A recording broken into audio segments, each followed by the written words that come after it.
आमतौर पर ये कहा जाता है कि मरते वक्त अगर किसी को भी गीता कोई पाठ सुना दिया जाए तो वो निर्वाण को प्राप्त होता है, मोक्ष को प्राप्त होता है, उसकी आत्मा शुद्ध हो जाती है।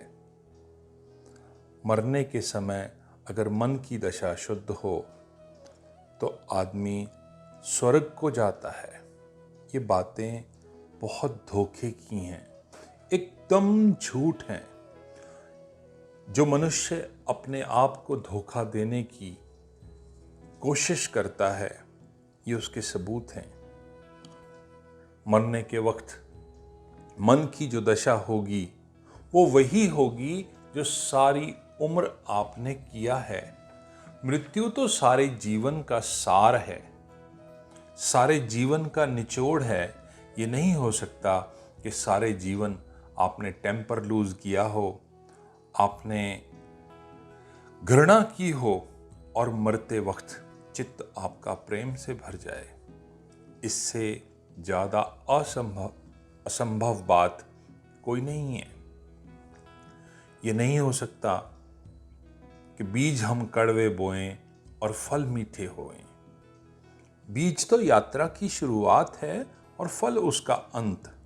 बीज में जो छुपा है वही प्रकट होगा। जीवन भर चित्त ने जो अर्जित किया है, मृत्यु के क्षण भी मन उसी के साथ होगा। इसलिए आप कभी इस धोखे में ना रहें कि मृत्यु के वक्त अंतिम समय में हम सुधार लेंगे। जो पूरे जीवन को बदलता है वही अंतिम समय को बदलने में समर्थ होता है। लेकिन हम सब तरकीबें निकालने में, शॉर्टकट निकालने में हमेशा रेडी रहते हैं। जिंदगी भर कुछ भी करें, मरते वक्त बस गीता सुन लेंगे, कान में कोई मंत्र बोल देगा और सब ठीक हो जाएगा। इस तरह की धोखाधड़ियां सिर्फ आदमी के संसार में हो सकती हैं। आदमी की दुनिया में ही धोखाधड़ियां चलती हैं, परंतु परमात्मा की दुनिया में ये नहीं चल सकती। एक आदमी मरने वाला था, सारा परिवार उसके पास इकट्ठा था। सारी उम्र उसने बिजनेस किया।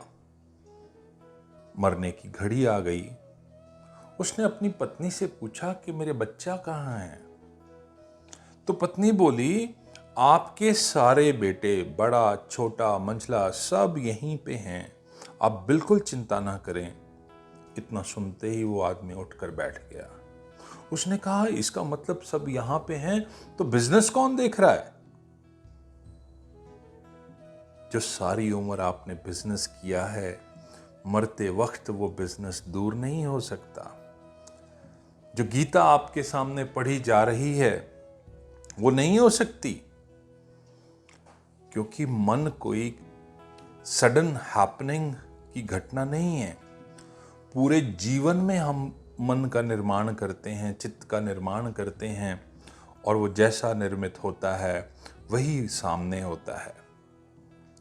अगर आदमी के कान में मरते वक्त कोई मंत्र, कोई गीता, कोई पाठ सुना दी जाए तो इससे ज़्यादा ना समझी कि कोई और बात नहीं है। ये ऐसे धोखे हैं जिसके कारण हम लोग पूरे जीवन में भटक जाते हैं। याद रखिए, धर्म का संबंध पूरे जीवन से है। मरने के क्षण में कोई धार्मिक नहीं हो सकता। और ये इल्यूजन इसलिए पैदा होता है कि हमने पूरे जीवन में कभी भी धर्म को अपने साथ जोड़ा ही नहीं। एक आदमी सुबह 1 घंटा अपने पूजा रूम में बैठकर पूजा पाठ कर लेता है और सोचता है कि मैं बहुत धार्मिक हूं, और वो 23 घंटे इसके उलट करता है, बिजनेस करता है, धोखाधड़ियां करता है।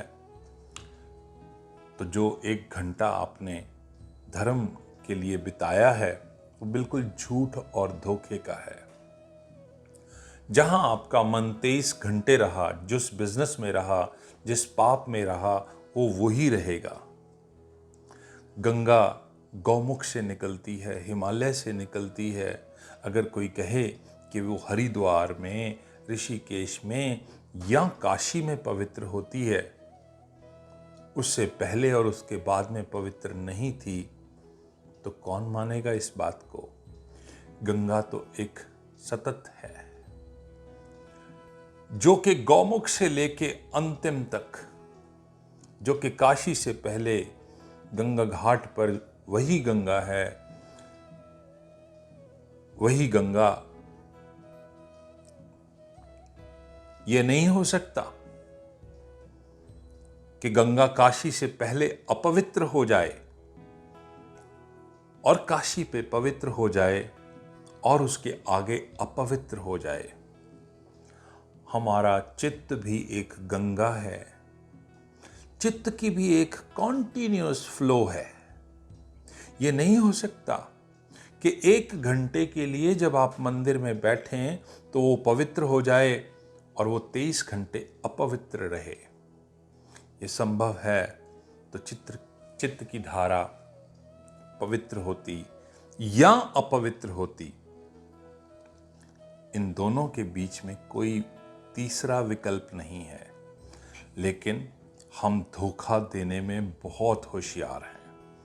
दूसरों को धोखा देने में तो है ही, खुद को धोखा देने में भी बहुत होशियार हैं। एक आदमी कुछ भी करे, 23 घंटे, 1 घंटा मंदिर चला जाए, तो आप क्या सोचते हैं? उस मंदिर में कोई दूसरा आदमी जाएगा? ये कैसे हो सकता है? 23 घंटे जो आदमी था वही उस मंदिर में प्रवेश करेगा, उस मंदिर में वो ही प्रार्थना करेगा। दूसरा आदमी कैसे हो सकता है? आपका मन, आपका चित्त कोई कपड़ों की तरह नहीं है कि जब चाहा तब पहन लिया, जब चाहा उतार के रख दिया। हमारा मन एक आंतरिक दशा है। इसीलिए जो आदमी धार्मिक नहीं है वो मंदिर में बैठ के कभी धार्मिक नहीं हो सकता, और जो आदमी धार्मिक है उसे मंदिर जाने की जरूरत नहीं। वह जहां है वहीं धार्मिक है। तो सबसे पहले हमें अपने चित्त को, मन को कॉन्टिन्यूअस फ्लो में लाना होगा, उस धर्म में लाना होगा, तो ही हम धार्मिक हो सकेंगे।